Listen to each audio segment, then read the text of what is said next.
বাড়ি থেকে বেরিয়ে এমন কিছু দেখবো ভাবতেও পারিনি। সকালবেলা রেডি হয়ে গেলাম, একটু কাজ ছিল। থেকে বাড়ি যাওয়ার সময় দেখি যে মহারানী দাঁড়িয়ে আছে এখানে।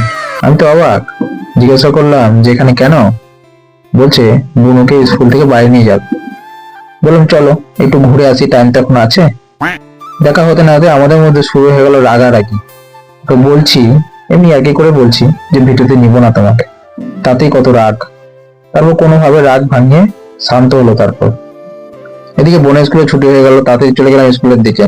এসে দেখি বোন ক্যামেরা দেখেই মুখ লোকাচ্ছে, পরে বলছে ভালো করে তোলো, ভালো করে। তারপর বোনকে নিয়ে চললাম বাড়ির দিকে। যেতে না যেতে খুব খিদে পেয়ে গেছিল, তাই যে দাঁড়িয়ে পিয়ার আমাকে কিনলাম। হাজার রাগারাগিও পরেও আমাকে খাইয়ে দিল। এরকমই থাকা দরকার, যত রাগারাগি হোক তবুও যেন পরে ঠিক হয়ে যায়।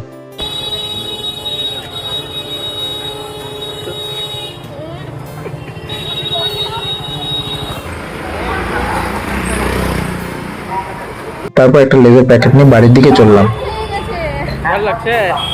এরপর বাই বলে আমিও নিজের বাড়ি চললাম। ভিডিওটি ভালো লাগলে লাইক সাবস্ক্রাইব করে অবশ্যই পাশে থাকবে। দেখা হচ্ছে তোমাদের সঙ্গে নেক্সট ব্লগে।